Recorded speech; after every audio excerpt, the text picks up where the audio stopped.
I'm pleased to say that here we are in February 2017, and the people of North and Mid Hampshire have already raised £1.3 million. I think that's a fantastic achievement.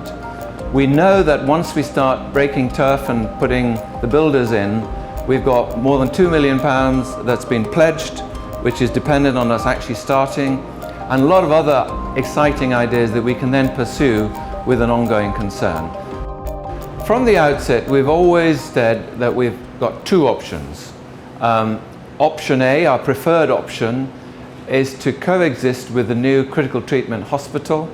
That's off the M3 where the A303 road comes in.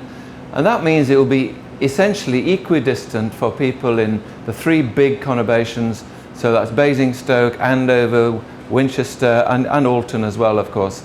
And that will allow everybody equal access in terms of availability of the new centre. Our preferred option is in such a beautiful site overlooking the Hampshire Hills. I have visions of patients going in, having a wow factor when they walk in, having chemotherapy sat while they watch some birds flying in the trees nearby and so on. So I think that vision's still there for me. We've always been clear that if that fails, then plan B would be to build a cancer centre on the current site of Basingstoke Hospital. I've been involved in fundraising for a long time on different projects. What is so different about this project is that it speaks for itself. The people want it, and I think that's a clear message for all those people involved with healthcare. I think they've got to listen.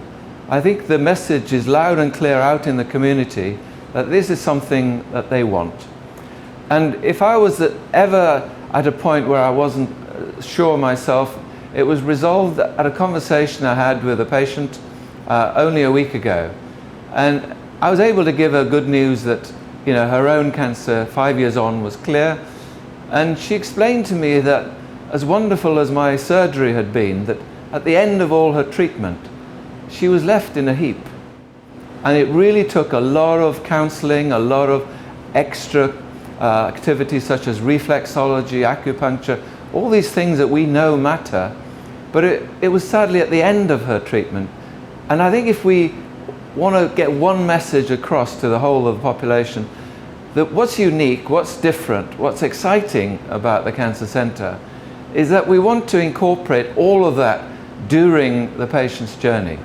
So that from the moment they walk into the Cancer Centre, then all these extra support mechanisms are there for them to tap into as a matter of course. So that hopefully by the end of the treatment, they're not in a heap. They've actually been sorted all the way through, and they feel supported by all the doctors and the nurses. And actually, that's my one message that I'd like to get across.